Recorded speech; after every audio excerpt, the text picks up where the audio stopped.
Slanjiva, and welcome everyone to this Spina Bifida Hydrocephalus Scotland's first ever online Burns supper. This would have been SBH Scotland's 30th anniversary Burns supper tonight, and for obvious reasons we've moved online to do things a wee bit differently. So take a moment to message your families and friends and get them tuned in. Let's all have a great night in together to celebrate the magnificent Robert Burns. Not only have they moved online, but this amazing Scottish charity have got Grants Haggis and Endura as headline sponsors, and together they decided to create the world's biggest Burns. So I hope you've now got everyone in your household watching, because for the next hour or so we've got the very best of Burns recited by the best performers in Scotland, and I'm going to include myself in that. As you'll already know, we are streaming on YouTube and Facebook, and I'm just glad it's not me trying to get the technology in the household right this evening. Casting the show to the TV, starting your watch parties going, or are you just all huddled around your mum's phone? Whatever you're watching us on, I'm glad you're here. And I should also say, wherever you are in the world, you're welcome, as we have many international friends and expats tuning in to watch from every corner of the globe. Now, I'll not stand here and tell you the full history of Burns' life. There just isn't enough time, and we're going out before the watershed. However, I will say that Robert, or Rabbie, as he's affectionately known here in Scotland, is the nation's bard, and every year on the 25th of January we celebrate all the poetry and songs which this great man created so long, long ago. We're delighted you're here with us to celebrate his life this evening, and coming up in the show tonight we have, performing one of Burns' most famous poems, Tam O'Shanter, it's Robbie himself, also known as Christopher Tait. The only man we'd trust with a ski and do, Kevin Brown, will be addressing the haggis. Stand-up comedian and speaker Bruce Fummey will be giving us his take on Burns with his immortal memory. Multi-award-winning Scottish comedian, playwright and author Janey Godley will go head-to-head with me as we toast to and reply on behalf of the lasses. And we'll be bringing everyone together with Auld Lang Syne, sung by the awesome Fran Healy of Travis. So what do you reckon? It looks pretty good, doesn't it? Now, if you're able to support the charity who are providing this event for you, and let me remind you, it's free of charge, then join me. You can contribute in 4 different ways, and every donation matters. Firstly, you can make a donation via sbhscotland.org.uk/donate. Secondly, if you're in the UK, you can text to donate. Thirdly, you can buy a prize draw ticket and be in with the chance of winning a spectacular diamond necklace, kindly donated by our friends at Chisholm Hunter, and many, many other prizes. Or, fourthly, you can bid in our silent auction with outstanding prizes, including the chance to have your own film footage narrated by Janey Godley. That's going to be fun. However you help will have a big impact on families supported by Spina Bifida Hydrocephalus Scotland, or let's call them SBH Scotland from now on. We asked some of the charity's families to tell us why it's so important to them. Hi, I'm Chris. I'm Nicola, and this wee star is Jack. Say hi, Jack. So ever since finding out at our 20-week scan antenatally that Jack was diagnosed with spina bifida and hydrocephalus, the charity have been amazing with us. Even if it's just bits of advice, helping us get an appreciation and understanding of spina bifida, and to get us to where we are today with this little superstar. The social aspect, the classes, the groups, the Facebook pages, they're all really good sources of information. The new Zooms. Yeah, the new Zooms as well are great for us in terms of, especially in today's climate when we're kind of confined to the house. For us to be able to see Jack develop as much as he has, with that input and care for Jack and his well-being is amazing. And long may it continue. The charity do some fantastic work. Myself and Nicola, we try and raise money where we can for the guys. So you guys do an amazing job, and thank you for being who you are and looking out for us, because without your help, without your guidance, I can honestly say we wouldn't be here where we are today. So from myself and from Nicola and from young Jack, say hi, Jack. Say hello. Thank you very much, and keep up the good work, guys. Cheers. Hi there, my name is Michaela and this is Benjamin, Ben for short. We have been a part of the SBH Scotland for over 2 years now. Yes. And they play a big part in our lives because they are one of the family, aren't they? I want to say a great big thank you for supporting the charity today and bringing so much smiles and cheers to the little ones' faces. You say thank you. Thanks, guys. Hi everyone, we just wanted to pop on and say thank you so much for supporting our Robert Burns night tonight and supporting SBH Scotland. They mean the absolute world to us. Amber is now 19 months old and doing really well. She had her last surgery last February and she's had 10 surgeries up to date, and SBH Scotland have been there all the way, giving me support and getting me through it. Before I had Amber, I had never heard of Spina Bifida or Hydrocephalus, and I certainly did not know what to expect when my baby girl was born with it. However, they have been a huge support, and without them I really don't know what I would do. As you can see, she's getting on great and she's thriving, and I just want to say thank you for all the support that they've gave us. Thank you to everybody who's donating. It helps this charity carry on the great work that they do for us as families. The family support groups that they put on for us is a huge benefit to us, and it's just incredible the work that they do. So thank you so much. I hope you are having a great night, and we will hopefully catch up and see all the families and all the children very soon. Bye. There you are. So if you can, please contribute. This charity were hit hard last year, losing half their annual income. They rely on donations every year to raise £1 million, and this year, well, it's going to be their hardest yet. Together, I'm sure we can help them continue their extensive range of services and their helpline across Scotland. Before we start the proceedings, it's over to our own Robbie Burns, and let's get the Selkirk Grace by Chris Tait. The Selkirk Grace. Some hae meat and canna eat, and some would eat that want it. But we hae meat, and we can eat, and say the Lord be thankit. Thank you, Robbie, for that. The Selkirk Grace. Now, I'm not sure if you can hear bagpipes in the background. I think I can. And we couldn't have an evening like this celebrating Burns and Scotland without the bagpipes. Love them or loathe them. Personally, I love them. We've got them in all their glory. Let's go over to Kevin Brown for his address to the haggis, accompanied by Fraser Sargent of the Lomond and Clyde Pipe Band.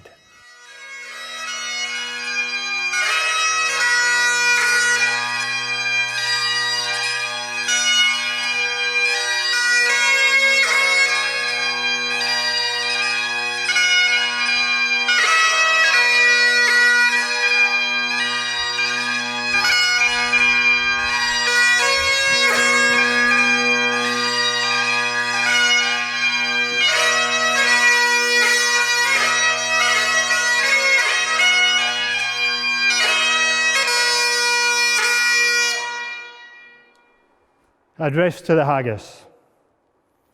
Fair fa your honest sonsy face, great chieftain o' the puddin' race, aboon them all ye tak your place. Painch, tripe, or therum, wheeler ye worthy o' a grace as lang's my arm, the groaning trencher there ye fill, your hurdy's like a distant hill, your peen would help to mend the mill in time o' need, while through your pores the dews distill like amber bead. His knife, see rustic labour dicht, and cut ye up with reddish slick, trenching your gushing entrails brech like ony ditch. And then, oh, what a glorious sight, warm, reeking, rich. Then horn for horn, they stretch and strive, dealt at the hindmost on the drive, till all the wild-swallowed kites belive are bent like drums. The all-good man may slight to reeve, but thank it hums. Is there that our his French ragout, or olio that would stow a sou, or fricassee would mak a spoo with perfect scunner, looks doon with sneering sconf of you, on sick a dinner? Bear devil. See him ower his trash, as feckless as a withered rash, his spinel shank a gid whip lash his knave a knit, through bloody flood or field to dash. Oh, how unfit. But mark the rustic, haggis fed, the trembling earth resounds his tread, clapping his wally hand at the blade, he'll mak it whistle, and legs it arms and heeds will sned like taps a thistle. Ye powers will mak mankind your care, and dish them out their bill of fare. Old Scotland wants nae skinking ware that drops in luggies. But if you wish her grateful prayer, gie her a haggis. Ladies and gentlemen, wherever you are in the world tonight, from Argentina to Zimbabwe, please charge your glasses and be upstanding for the toast.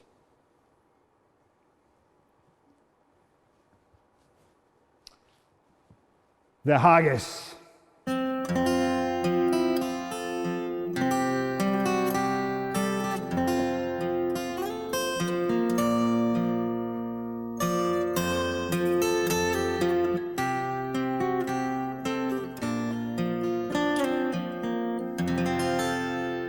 I hope you've all started eating out there because I'm starving.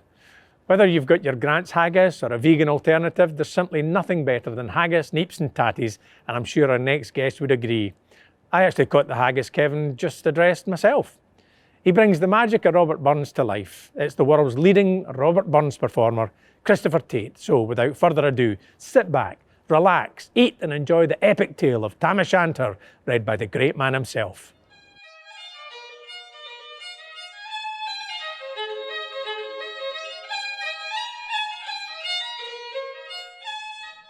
During the summer of 1789, when I was 30 years of age, I was introduced to one Captain Francis Grose, and, well, took to him at once. Fat and jovial, Grose lived up to his name perfectly, with an inexhaustible fund of humour and a passion for antiquities. Well, in seeing a further chance to spread the fame of my native shire, I suggested to him that he include an illustration of Alloway Kirk in his new book. He agreed. "Providing, Robert," he said, "that you furnish me with a poem to be printed alongside." The result was my most famous tale of ghosts and witches, Tam O'Shanter. When chapman billies leave the street, and drouthy neighbours meet, as market days are wearing late, and folk begin to tack the gate, while we sit boozing at the nappy, and getting foo and unca happy, we think now on the lang Scots miles, the mosses, watters, slaps and stiles, that lie between us and our hame, where sits our sulky, sullen dame, gathering her brow like gathering storm, nursing her wrath to keep it warm. This truth fand honest Tam O'Shanter, as he for airy nicht did canter, all there when there a tune surpasses, for honest men and bonny lasses. Ah, Tam, hadst thou but been sae wise, as ta'en thine wife Kate's advice, she told thee weel thou was a scalum, a blatherin, blusterin, drunken blailum, that frae November till October, ye market day thou wasna sober, that ilka melder wi' the miller thou sat as lang as thou had siller, that every nag was cad a shoe on, the smith and thee got roaring fou on, that at the Lord's house, even on Sunday, thou drank wi' Kirkton gin till Monday. She prophesied that late or soon thou would be found deep drowned in doon, or catch wi' warlocks in the murk by Alloway's auld haunted kirk. Ah, gentle dames, it gars me greet to think how many counsel sweet, how many lengthened sage advices the husband, fra the wife despises. Oh! But to our tale. Ye merk it nicht, Tam had got planted, uncorrect, fast by Ningle, bleezing finely, Raymond Swats the drank divinely, and at his elbow Suitor Johnny, his ancient, trusty, drouthy crony. Tam looed him like a very brother. Ach, they had been fou for weeks together. The nicht drav on wi' sangs and clatter, and aye the ale was growing better. The landlady and Tam grew gracious, wi' favours secret, sweet and precious. The suitor told us queerest stories. The landlord's laugh was ready chorus. The crickets joined the chirp and cry, the kittlin chased her tail for joy. The storm without micht rear and rustle, Tam didna wise a storm a whistle. Care, mad to see a man sae happy, e'en drowned himsel amang the nappy. As bees fly hame with lades o' treasure, the minutes winged their way with pleasure. Kings may be blessed, but Tam was glorious, or all the ills of life. Victorious. But pleasures are like poppies spread. You sees the flower its bloom is shed, or like the snow falls in a river, a moment white, then melts forever. Or like the borealis race that flit ere you can point their place, or like the rainbow's lovely form, vanishing amidst the storm. Nae man can tether time nor tide. The hour approaches, Tam mun ride.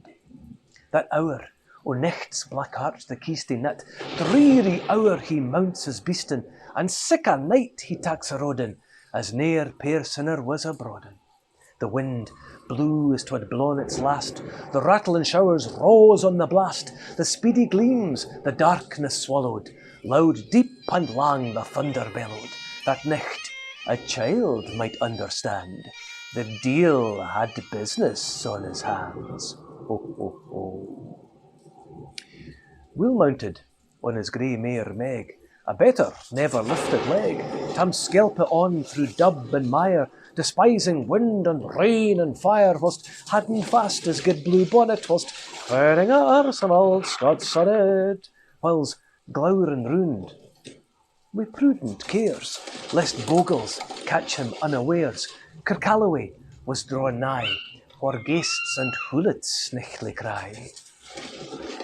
By this time he was crossed the ford, where in the snow the chapman smored, and past the birks and meikle stane, where drunken Charlie braks neck bane, and through the winds and by the cairn, where hunters found the murdered bairn, and by the thorn, aboon the well, where Mungo's mother hanged hersel. Before him Doon pours all his floods, the Dublin storm roars through the woods, the lightnings flash from pole to pole, near and more near the thunders roll, when, glimmering through the groaning trees, Kirkalloway seemed in a blaze. Through ilka bore the beams were glancing, and loud resounded mirth and dancing. Oof, inspiring bold John Barleycorn, what dangers thou canst make us scorn. Ach, we tippany, we fear nae evil, we uskaby will face the devil. Aye, the swats say reamed in Tammy's noddle. Fair play, he carna deals a boddle, but Maggie stood recht sair astonished, till by the heel and hand admonished, she ventured forward on the licht, and whoa, Tam saw an uncasicht. Warlocks and witches in a dance, naked Tion bright new for France, but hornpipes, jigs, strathspeys and reels put life and metal in their heels. A winnock bunker in the east, there sat Auld Nick and shape o' beast, a towsy tyke, black, grim and large, to gie them music was his charge. He screwed the pipes and girt them skirl till roof and rafters all the dirl. Coffins stood round like open presses that showed the dead in their last dresses, and by some devilish cantrip slicht, each in its cold hand held a licht. The torches climb around the wall, infernal fires blue blazing all. By which heroic Tam was able to note upon the Healy table a murderer's banes and gibbet airns, twa span lang wee and christened bairns, a thief new cutted frae a rape, with his last gasp his gab did gape. 5 tomahawks with blood red rusted, 5 scimitars with murder crusted, 7 gallow pins, 3 hangman's whittles, a raw, whale-sealed doctor's bottles, a garter which a babe had strangled, a knife a father's throat had mangled, whom his ain son o' life bereft, the grey hairs yet stuck to the heft, were mair a horrible and offer, which even to name would be unlawful.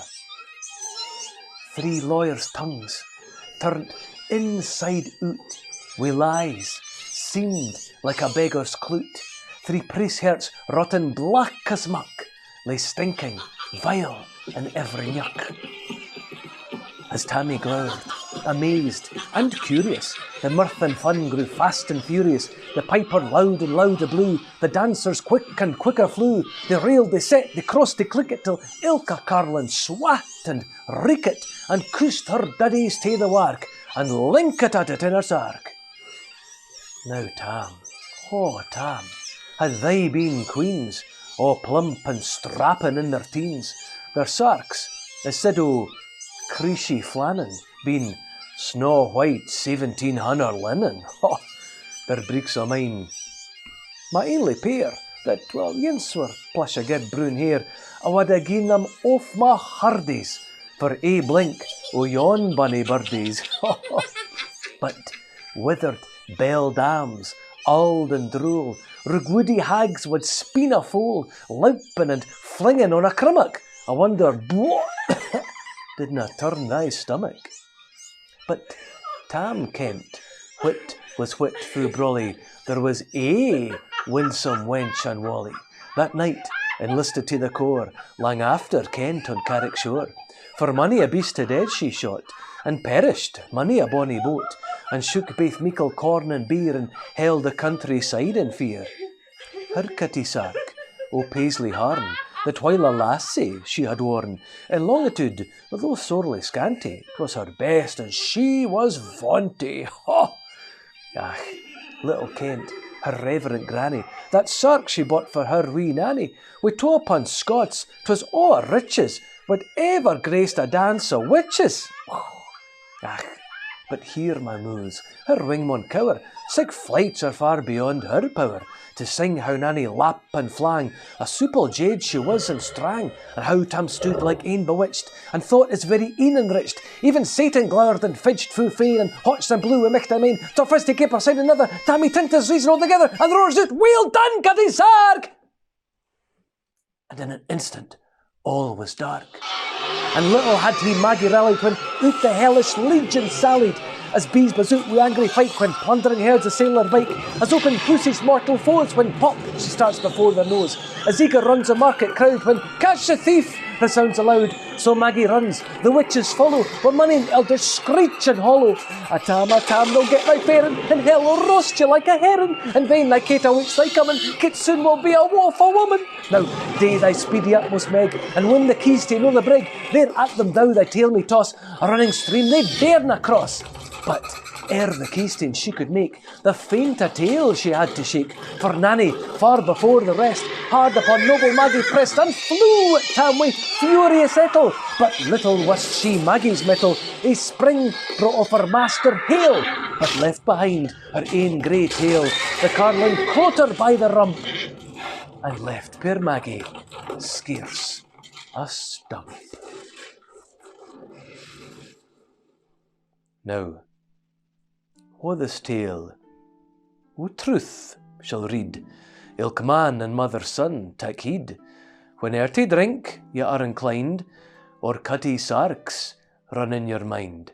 Think ye may buy the joys o'er dear, remember Tam O'Shanter's mare.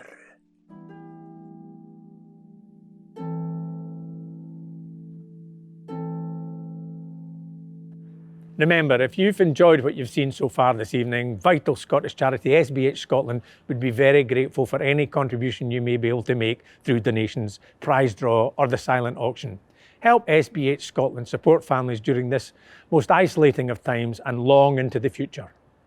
Hi, we're the Carr family and we've been part of the SBH Scotland family for 3.5 years.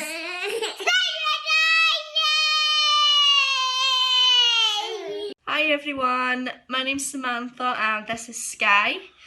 We have been with SBH Scotland now for nearly 4 years.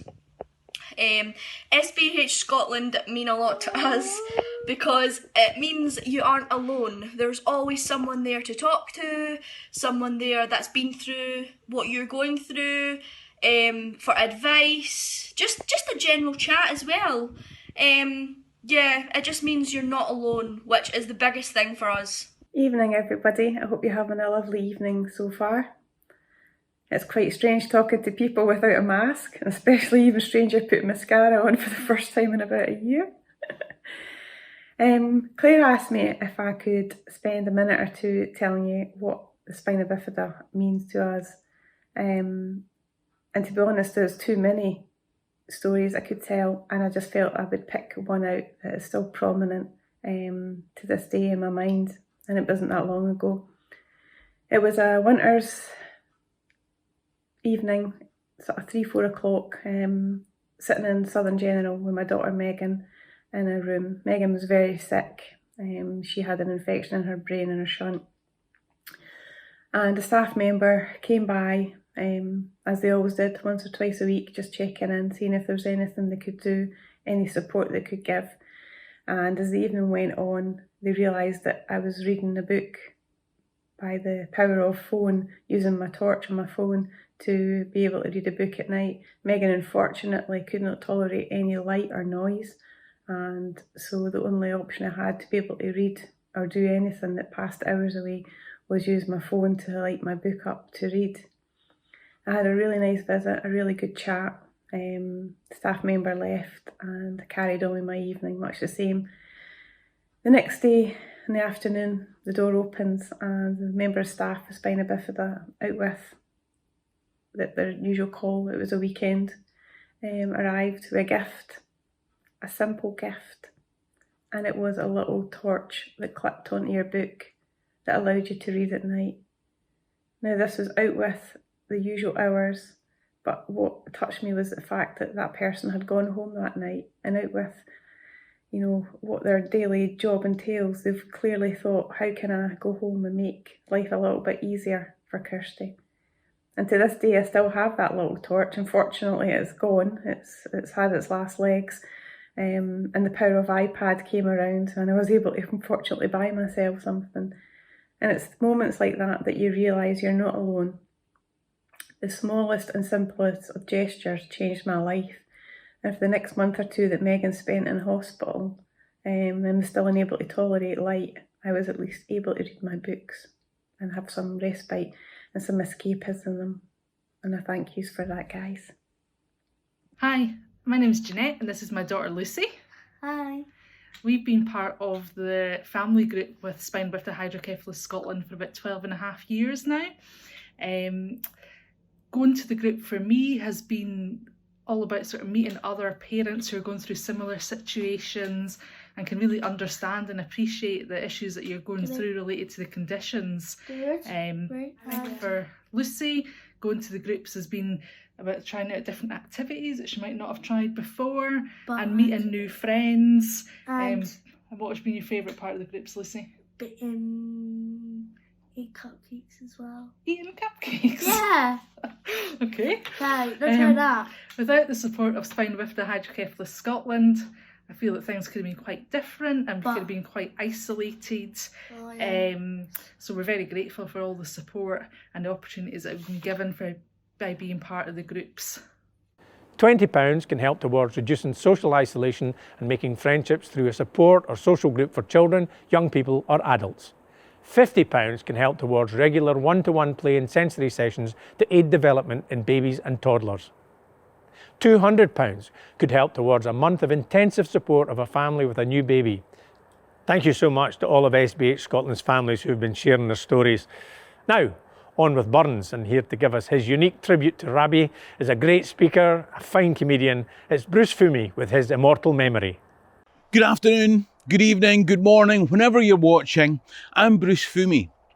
And let me begin by saying that for me to come to a Perthshire graveyard in the freezing cold, in the middle of COVID, to speak to nobody, is not only a privilege, frankly it's an inconvenience to be honest with you, but it's at times like this, it's always difficult to know how to pitch a speech.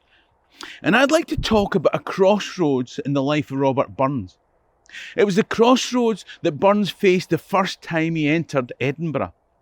It was a crossroads beyond which some old patterns were reinforced, in other ways life changed dramatically. But it was a crossroads at which the pattern of Scottish culture changed forever. On the 28th of November 1786, Robert Burns entered Edinburgh in a pony that he'd borrowed from his friend George Reid. Now that seems a messianic statement in itself, and it changed not only his destiny, but the culture and self-image of a nation. Let's remind you of the backstory. Burns was born in the winter of 1759, and during a storm, within days of his birth, the gable end of his house blew down. His father leased Mount Oliphant Farm, from which he couldn't make a profit. They moved to Lochleigh Farm. Burns went to Irvine to learn flax dressing, partly to gain finances to marry Alison Begbie, who dumped him. He then fell seriously ill, but recovered just in time for his shop to burn down. He went back to Lochleigh Farm to find that it had failed and his father was being pursued by debt. And just when he and his brother found a solution, his father died.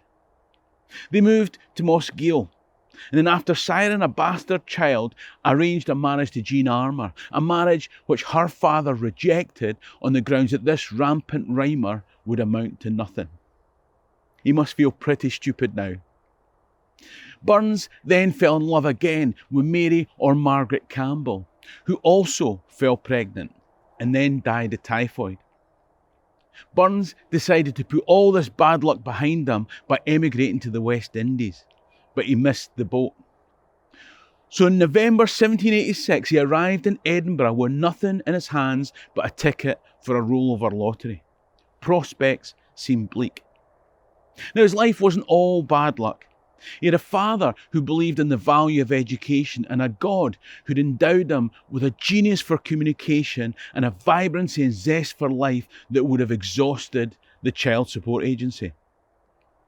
In the 16 months that he was in Edinburgh, he conceived children with Meg Cameron and Jenny Clow, joined and wrote bawdy poems for the Crocholin Fencibles, and he threw himself into his platonic love for Nancy MacAulay. Also in Edinburgh, he was declared Scotland's national bard, sold his copyright for his poems to give him capital for the first time in his life, and dined with the great and good of Scottish society. How prospects had changed. Looking forward to his future, he took a lease on Ellisland Farm in Dumfries, made his first steps to becoming an exciseman, and agreed to contribute and write songs for the 4 volumes of the Scots Musical Museum, a task for which he refused to take payment. So much of these songs permeated the cultural consciousness that any selection of Scottish folk music is bound to have a Burns song in it. He arrived in Edinburgh an unfortunate country poet. He left our country's national bard. He couldn't have achieved a bigger change in profile if he'd won I'm a Celebrity, Get Me Out of Here. Some things didn't change. He still had a weakness for the lassies, and they were still an inspiration for him. My statement that Burns's arrival in Edinburgh was a seminal point in Scottish culture might have seemed like a grand claim, but let's look at the context. 180 years before, Queen Elizabeth I of England had died, and the next in line to the English throne was James VI of Scotland. The crowns of these 2 great nations were united under one king, James VI of Scotland and the 1st of England. I prefer to call him James of Scotland VI, England I. 1603 was a high point of Scottish political influence, and from that peak slid the inexorable decline of the Scots language. The Scottish court moved to London, and the language of the court became English rather than Scots. James's son, Charles I, was the last British monarch to be born in Scotland, and they chopped off his head at the end of the English Civil War. Sometime after Charles's execution, his son came to the throne. And when his niece, Queen Anne, died, the Scots and the English parliaments were united. And with the union of parliaments, not only was the language of the court English, but the language of the legislature was English as well. Scots was no more the language of the king, the nobility, nor the legal system. Now, if this seemed like a mortal wound to Scots as a language of influence, its death knell was sounded during the rest of the 18th century by the Scottish Enlightenment. Scotland was Europe's hotbed of intellectual advancement. David Hume built the foundations of modern philosophy. Adam Smith was doing the same for economics. Joseph Black, Lord Kelvin for science, James Watt for engineering, and Walter Scott for literature. And what should have been the zenith of Scottish culture and language, at a time when Voltaire said it's to Scotland that we look for our ideas of civilization, educated Scotsmen had forgone Scots. No longer did they express themselves in their mother tongue, but in English. Edinburgh had lost their parliament, lost their royal court, and lost our national language, which is why it's damn near impossible to find a Scotsman living there today. The English was the language of education as being reinforced by teachers down the centuries. Folks my age will all remember being corrected in primary school for using Scots words rather than English. The only respite was Oor Willie on a Sunday, and every January, when in a bizarre twist of linguistic gymnastics, we had competitions to see who could actually speak Scots the best. This was my first introduction to Robert Burns in primary school, when we all had to prepare Scots wa hae for the Burns verse speaking competition. I remember it well to this day. Scots wa hae wi Wallace bread. Scots one Bruce has often led, welcome to your gory bed, or to victory. Now's the day, now's the hour. See the front of battle hour, see approach. Proud Edward's power, chains, slavery. What would be a traitor knave? What would fill a coward's grave? What say base as be a slave? Let him turn and flee. I didn't win that competition. In fact, I got detention for stabbing the English kid next to me, but I think I captured the spirit of the poem.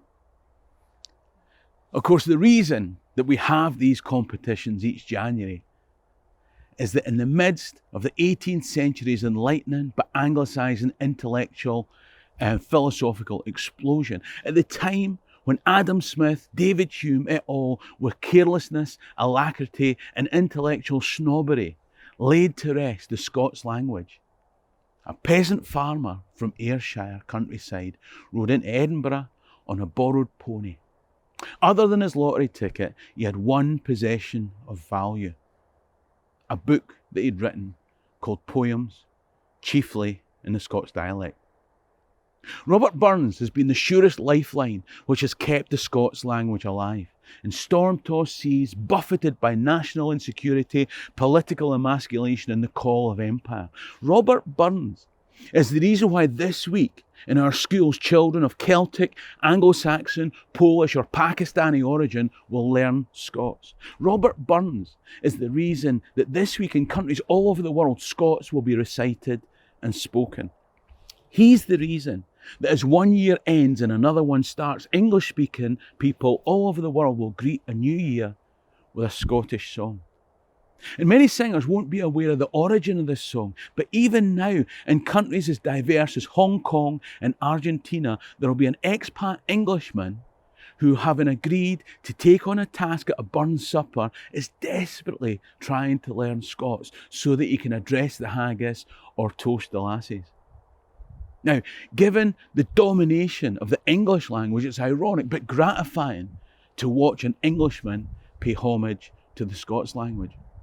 Now, my purpose isn't to criticise our English cousins, but to point out the gargantuan cultural effect that day Robert Burns rode into Edinburgh and announced himself on the national stage. It may not have registered on the Richter scale then, but the shockwaves have reverberated for hundreds of years. Had he gone to the West Indies, the vibrancy and eloquence of his romantic verse, the craft of his letters, and the acerbic bite of his satire may have been lost in colonial inconsequence. He didn't go to the West Indies. He went to Edinburgh. And no other Scotsman has done more to maintain the Scots language while sustaining the significance and worth of the common man. Robert Burns, our national bard, towers above Shakespeare, Byron, Shelley and Keats. And that's why this week in New York, Goa, Melbourne, Moscow, Beijing and Abu Dhabi, people all gather together with masks and social distancing in appropriately sized bubbles. They'll stand together, and together they'll join in a toast to the immortal memory of Robert Burns.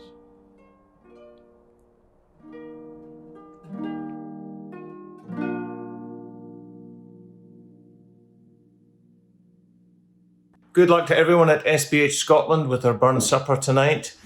I'm terribly sorry I can't be with you. It would have been a pleasure, but pleasures are like poppies spread. You seize the flower, the bloom is shed, and like the snow falls in the river, a moment white, then melts forever.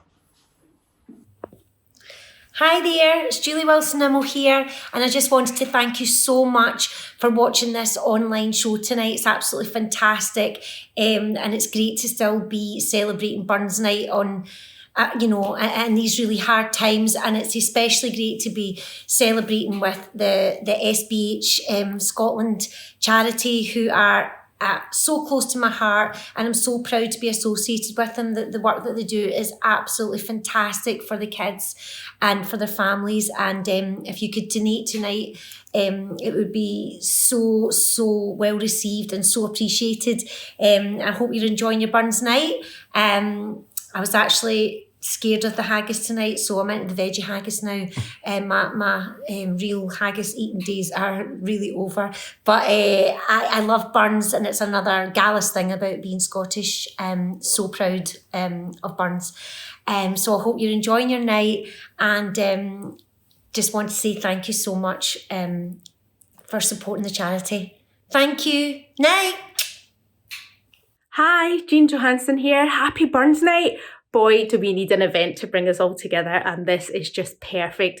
We all know the good work that SBH Scotland does, and I got to witness that when I made a film for the BBC and met some of the families that the charity supports, so please keep up the good work. Enjoy this event tonight, and have a wee dram for me. Hi, Ian and Jeanette Krankie here to wish you all the very best for your charity event, and thank you for your support for the world's biggest Burns. What? Burns, Robbie Burns, Scotland's greatest poet. Do you know he's from Ayr? I wonder if he knows Sidney Devine. No, he's not that old. Who, Robbie Burns? No, Sidney Devine. He was a great poet, you know. He even wrote to a mouse. Did he? Aye, I wonder if he got an answer. No, he wrote, poor wee timorous mousy. I'm glad to see you've moved into a council hussy. Have a great online show for Spina Bifida Scotland. It's fan-dabby-dozy. To a Mouse by Robert Burns. Wee slicket couldn't timorous beastie. Oh, what a panic's in now breastie. Thou needna start a lassie hasty, wee bicken and brattle. I wad be lief to rin and chasey, wee murder and pattle. I'm truly sorry man's dominion has broken nature's social union, and justifies her till opinion, which makes thee startle. At me that poor born companion and fellow mortal.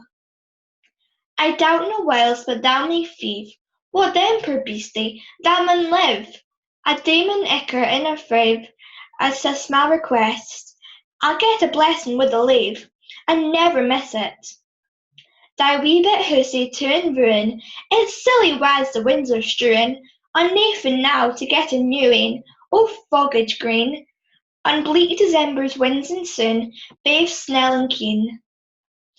Thou saw the fields lay bare and waste, and weary winter's coming fast, uncosy here beneath the blast. Thou thought to dwell, till crash the cool coulter past, out through the cell.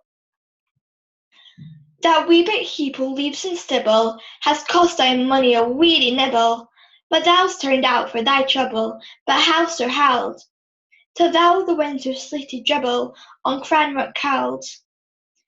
But mousey thou art no thy lane, improving foresight may be vain. The best laid schemes o' mice and men gang aft agly. It lays us naught but grief and pain for promised joy. Still thou art blessed compared with me, the present only toucheth thee. But och, I backward cast my ee on prospects dear, and forward thou I canna see, I guess in fear.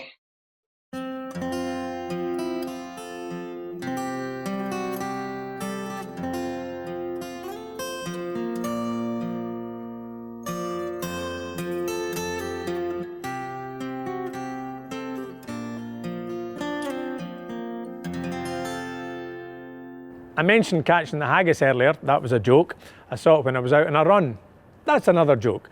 I was just trying to build up my strength because I'm going head to head with my good friend Janey Godley. I'm going to toast the lassies. Janey will no doubt roast me with her reply. And I've got to say, this is the third time in my life I've been asked to toast the lassies, and it's unusual for me to be asked to do things a third time, as I was explaining to my 3 children just a couple of weeks ago. Now, I'm Fred MacAulay. You might know who I am, and fame or celebrity is something that kind of comes with the amount of work that you do, whether it's on TV or radio, and I've never assumed that people know who I am. And that was hammered home to me once. I was doing a gig up in Eden Court. It's the Eden Court in Inverness. It's a theatre complex, and I'll be honest with you, there's only 2 spaces in it. There's the big room and the wee room. It's really not that complex. And I was in the wee room. It's called the studio, and it holds about 200, 250. And I was doing 2 nights there, and I was pretty pleased. It had sold out, and I walked on stage the first night, and I like to have a wee just kind of warm up, see how the audience is doing and stuff like that, and just a bit of preamble. And things were going pretty well, and I noticed there was a couple in the front row, and after about 10 minutes, the husband looked at his wife, and he had a wee quizzical look in his face, and he got his wallet out, and out the wallet he produced 2 tickets, and he showed them to his wife, and she nodded, and the tickets went back in the wallet, and the wallet went back in their pockets, and they picked up their jackets, and they walked out. They were in the wrong part of the complex. Now, in the main room that night was Scottish Ballet performing Romeo and Juliet. They watched me for 10 minutes. 10 minutes I'm on stage before they realised I was not Scottish Ballet. What was going through the man? Oh, well, he looks fairly light in his feet, Margaret, but I would have expected a Juliet by now. And I mentioned the word celebrity. I'm not happy with the word celebrity, I'll be honest. And I know Janey will be the same. Celebrity, let me explain. People that are celebrities, you find them in magazines like OK and Hello, right? You know, the kind of magazines you see when you're in the GP surgery. That's the only place I read them. I'm there on a Tuesday, Thursday and Friday. They've still not found a cure for hypochondria, but these celebrities, I mean, there's people like Katie Price and Jordan, who are remarkably similar, I have to say. They've been married to the same blokes. I mean, it's incredible, but celebrity is a word that I'm not happy with, and you can always tell people that are celebrities by an expression they use, folks. You will know they think they're a celebrity if you hear them ever saying, "Do you know who I am?" And can I just tell you, good people that are watching tonight, that is an expression that I, Fred MacAulay, have never used ever. Sober. I mean, obviously living just outside Glasgow, there's been the odd night I've had to go, "Hey, taxi driver, do you know who I am?" "No?" "Never mind, I'll try somebody else." "Do you know who I am?" "Excellent. Have you any idea where I might live?" Now, we're enjoying a wee dram here tonight, and can I just say, always drink in moderation, because if you get a wee bit drunk, well, if you're in Glasgow, the penalty for that is if you look a wee bit drunk and you get in a taxi, the taxi driver will demand £30 up front in case you're sick in his place of work. Now, I'm going to tell you, I proudly stopped drinking for a couple of years. Well, just alcohol. I persisted with the water. But even in those 2 years, I would still sometimes get a taxi home, and I would still get in the taxi, and I would still volunteer the 30 quid up front, and then sit in the back going, "Oh." And I'll tell you why. You get home in half the time. None of this meandering around the south side of Glasgow. No, because I live just outside the south side of Glasgow. I live in a place called Thornton Hall, and there's a few celebrities there, let me tell you. There's a few footballers, and until recently, Baroness Michelle Mone lived there, and her house was actually a stone's throw from mine, which is something I knew as an absolute fact, because it was me that was throwing the stones. She sold the house, but she didn't get as much as she wanted for it because of all the broken roof tiles, apparently. But anyway, I digress, and I know that Janey's a fan of Michelle's as well. And I've been very lucky. I've been married 36 years, and I'm going to say something that you might think is a wee bit sad now, and that is that my wife, Aileen, I knew it'd come back to me, but my wife, Aileen, and I, we don't speak as much as we used to, and that's because we don't need to. We know an awful lot more about each other than we did all those years ago. And besides, we don't need to speak. We can communicate by look alone. Here we are in January. Picture this scene, right? Before lockdown, I'm at a party, Aileen's there as well, and I'm sitting having a chat with this girl, and I get this look from Aileen across the floor. She looks over at me and she gives me this look. She gives me the... Now, some of you recognise that, don't you? Especially the men that are watching. What that means is, you've been speaking to that skinny lassie a wee bit too long. Go and get the coats, we're leaving. But you're getting up first thing in the morning to feed the dogs. Now, I'd had a few beers, so I just replied with the traditional male, which translates into, I'm having a fine time here, it's just a chat. I was at school with this girl. Admittedly, she does appear to be on the thinner side of you, but I think you'll find that's out with my control. Come as no surprise to any of you that the dialogue continued. I was then on the receiving end of, and there's only one reply to that, isn't there, lads? I'm going to get the coats, we're leaving. You might want to have a pie. So here we are, 36 years of marriage, and you know, I'm a very lucky man. It was my wife's birthday not so long ago, and for her birthday, I decided I'd get up and I'd cook the porridge, right? And is there anything more Scottish than porridge, for goodness sake? It sums up our national identity, doesn't it? What are you having for breakfast? Grain. Oh, what with? Water. Anything else? Aye. Salt. What, you having salt in the porridge? No. I'm pouring it straight in my eyes. I've been asleep, and when I was asleep I maybe had a dream, and in the dream I was maybe happy. So I poured the salt in my eyes to get the tears going again.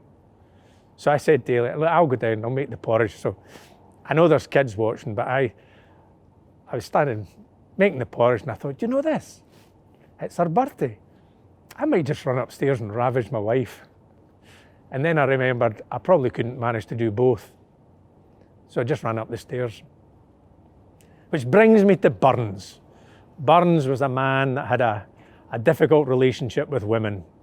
A terrible man, he really was. If hashtag Me Too had existed when he was alive, he'd have been in it. In his days, it was just hashtag aye, him and all. And I don't know what Bruce said, whether it was maybe 13 kids by 4 or 5 different women, something like that. Can you imagine that? 13 children by 4 different women. Behaviour that still persists in pockets of Ayrshire to this day. There's a man in Kilmarnock who's got 4 children by 13 different women. That's some maths degree he's got.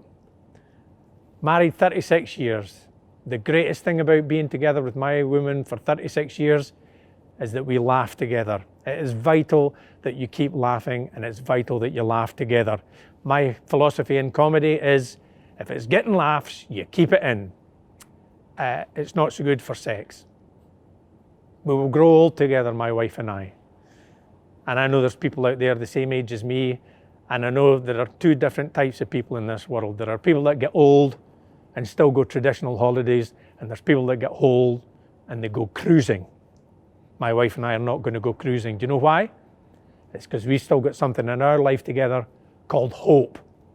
But as soon as we've lost all hope, we'll be going on a cruise. That's what my wife said. Oh, you can get in touch with Rob Brydon. You used to work with Rob Brydon. He does the adverts for P&O. He likes a cruise. No, he doesn't. He doesn't like a cruise. He likes an advert. No, he was on the boat. No, he wasn't. He was in a green screen studio in London for hundreds of grand. Not that I'm jealous. Not that I'm bitter. I had an advert as well. The Scots that are watching, you'll recognise this voice, don't you? Fred MacAulay, for a year, was the voice of the Scottish Bowel Cancer Research Programme. Yeah, it was me, Fred MacAulay, that told people of Scotland over 50 to send poo through the post. Something the people of Scotland need very little encouragement to do. But it's just nice they're doing it to the NHS now. Folks, I hope you're enjoying tonight. The great thing about a Burns supper is that men and women are both welcome. Back in Rabbie's day, women weren't quite so welcome to take part in the supper, but I am thrilled that they are. And so, gentlemen, I would ask you, if you've got it to hand, as I do, get your dram, be upstanding, and I know I'm about to get the rip taken out of me by Janey Godley, but to Janey and all the other lasses, thank you for being with us. To the lasses. Well, Fred, that was some toast to the lassies. Stood there with your flat cap on, looking like Guy Ritchie's version in Glasgow. But you're absolutely right. There is a difference between men and women. There is a difference between how people remain through marriage. You've only been married, what was it, let me look? Oh, you said 35 years. I've been married 40 years. So I know a wee bit more about the difference between men and women. And there really isn't any difference, except women are so much better at remembering what you said to them in 1982 when you were on the train to Ayr going to the beach and you called me fat. Haven't forgot about it. Women have got brilliant memories. But I love the differences between men and women. I love the fact that we can just be who we are. I mean, I've been married so long that, you know, my husband and I finish each other's sentences. Well, I'm hoping to get a wee bit of Robin done and him to do the 5 year. It's an old joke, but it's one of my favourites. But Robbie Burns loved a woman. We know he did. And we know that he looked back in a time that we can't even imagine. But I like to look back in my time. Go back to my day. In fact, before we go back to my day, Fred, when wit was wit, before we go back there, let me tell you how I love Burns, because Burns can be adapted to anything. For example, this is my favourite Burns song. Oh, the unwed lassies, oh, the unwed lassies, oh, the unwed lassies, oh, the unwed lassies. If you liked it, then you should attack the ring on it. Yes, that's Beyonce Burns. I'm sure you got the gist of what I was doing there. I was loving Fred saying that he was a Scottish celebrity. You won't see him in the cover of Hello. Might be on a wee pamphlet called Hiya. I do love Fred. I love my fellow men comics. See, that's the difference between men and women that was brought up with the Burns tradition. It is nice, it is fun. But in all honesty, we do need our fellas, don't we, lassies? We do need them. I mean, who else would get a spider out the bath and be able to change a bulb in the lobby occasionally? I'm joking. I love the fact there's difference between men and women. We celebrate the difference. We celebrate it with Burns. I mean, you wouldn't want Burns as your son-in-law, is all I'm saying. If your lassie, let's just say, for instance, your Chantal says, "Da, met a guy." "Oh, have you, Chantal? What's his name?" "Rabbi." "What does he do?" "Writes poetry." "Is he single?" "Could be." "Can we meet him?" "Aye, if you want." Turns up and your dad's like, "Oh, I've already met him at the Masons." No, that's all the by. He's not the kind of guy your ma would want you to marry, but it was the kind of guy that made us all merry. But also, I like to think back in the day how things were different. I mean, we look back at Burns's day, people just didn't live that long. We look back to my day and people just didn't live that long. If you upset your mammy when she was wearing a pair of skulls, who remembers that? Click, click, click, click, empty the bins, no, click, click, click, skull. Just different days. We were born in different times, me and you, Fred. We come from a time where nobody was allowed to argue back with their mammy. Now, I know there's children watching this. See, back in our day, see if me and Fred argued with our mammy. Well, we never saw the light of day. Ask your parents to explain what the light of day is. It's a Burns saying. It means you're never getting back out. And it was the same. It was the same when Fred and I were kids. We used to go out in the summer times, and you kids watching, we used to go out in the summer times to play, and you'd go out and you'd come back and go, and your mummy would go, "You're either out or you're in." We weren't allowed to knock on the door twice during the months June, July, August and September. You're either out or you're in. See, if my mammy had been in charge of Brexit, that'd have been sorted in a week. Now, we're talking about Burns. All the women Burns loved. All the things Burns did. He liked the lassies. Now, I have written a poem. And this poem is set in Burns's world, but set in our present day. So I'm going to read it out for you. I've got it written down, so you have to bear with me if you don't mind me having a wee look down at it. Here's a reply to the laddies. For you know, men aren't all baddies. There's many things that women can do that men can't, like give birth while wearing false eyelashes, and your man's crying like a fanny. My mammy could use a sandal as a weapon and control the house as she made soup. My daddy couldn't figure out how to jump through that hoop. He tried and he failed, but men are great too. Grandas and daddies, we all had a few, who knew the score, who came to the fore, when women needed the honours. Now imagine if Burns was alive in these corners. If Burns were here in these COVID times, if Burns was still in our life, he'd still be giving us all the rhymes and running away for a wife. He'd hate to be woke, that game the bloke. He'd be in the street wearing a mask. He'd be on Twitter taking twits to task. He'd call Big Boris a bam. He'd be using words like beau and fam. He'd have a TikTok dance that'd go viral. He'd get cancelled for using the biro, for writing down words that upset the birds, and he wouldn't care. He'd double down and call them fuds. He'd fight with the trolls and call them beasties. He'd have to keep explaining the word breasties. He'd be on telly on a comedy panel, hitting them with all his flannel. He'd have a huge following on his YouTube channel. He'd influencers would scald his heels, and his poems would be giving us all the feels. Facebook would ban him every day as he tried to get out what he wanted to say. The internet would be upended. Everyone would be offended. He'd scream at their words, he'd tickle the birds and laugh as he shouts, "No hell mended!" Burns would have his own website with a chat room for lassies alone.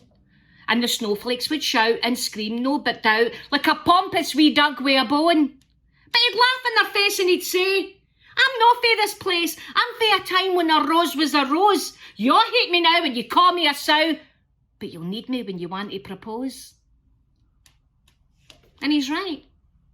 He had foresight. Men and women have changed since his day, and I'm sure we can see that now. But to be winched by a man, rough in the fields, writing poems over a plough, I'd give him a go.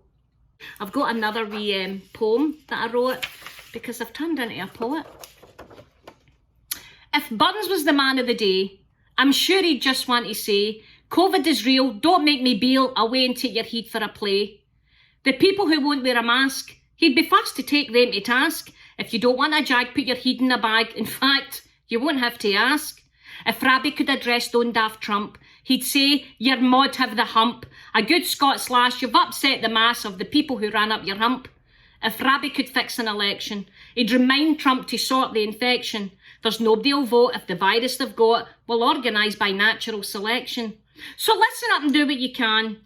You don't want house party bans. Auld Lang Syne will go quiet if the people don't buy it. So away and wash your hands. So let's all raise our glasses. And here's to the laddies. To the laddies!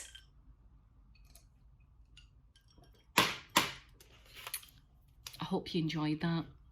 Enjoy your Burns night. And Fred, let's meet up and we'll have a wrestle and see who wins. Janey, as I expected, that was absolutely brilliant, and I'll be honest, I think I got off lightly. Well, unfortunately, we're coming to the end of our evening, but we still have Fran Healy queued up to sing Auld Lang Syne, so don't leave us just yet. We hope you've all enjoyed tonight as much as we have.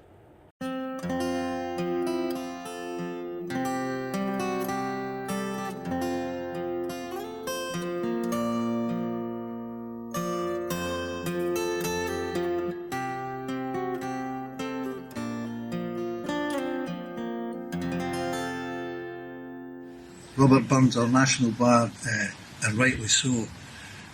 Burns was a man of his time, held modern values, and to think that all these years have passed by and these values are still every bit as relevant as they were in his day, and to think that all these years have gone by and he's still revered. I would just like to wish everybody a happy Burns night, and also look after yourself in the coming months. Hi there, Janey Godley here in Wee Honey. We just want to tell you how much Robbie Burns, don't lick my mouth when I'm talking about Burns, you're as kissy as Burns. We want to tell you how much Burns means. Honey, don't yawn. We want to tell you how much Burns means to us, especially me. The poetry, the national identity, and the very fact He went hell for leather with everybody. That's what Burns means to me.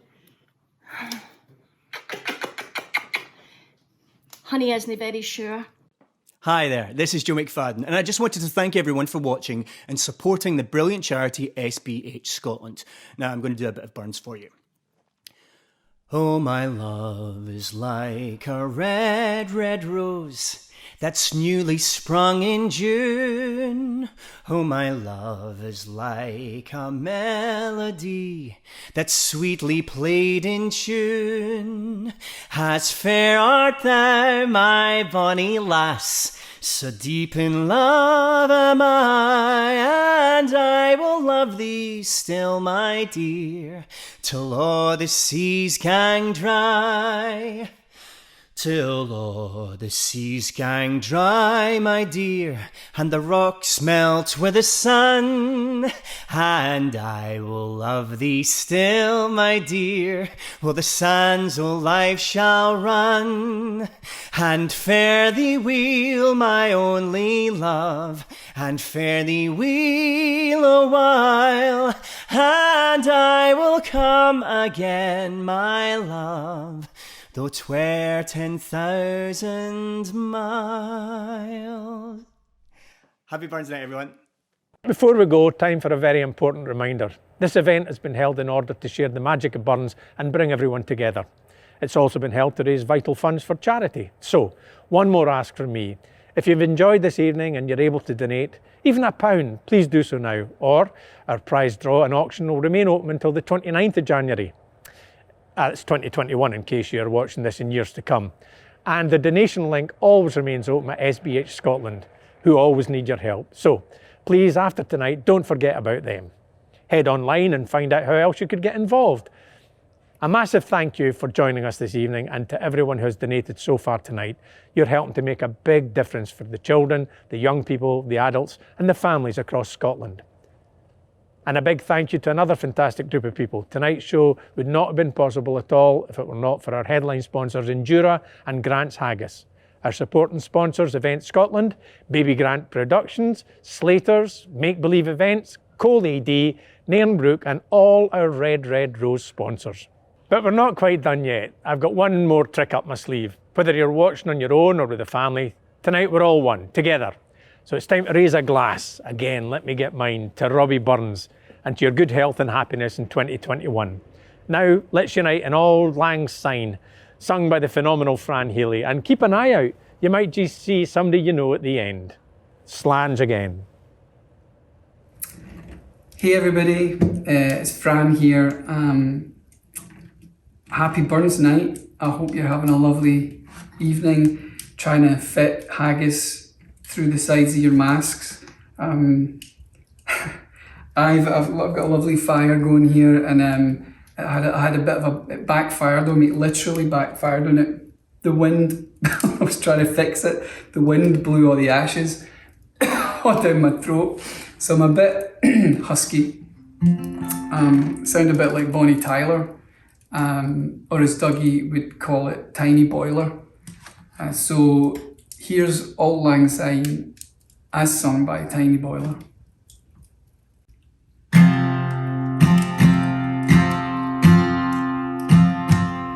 Should all acquaintance be forgot and never brought to mind? Should all acquaintance be forgot and days of old lang syne?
Bye.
Just a minute.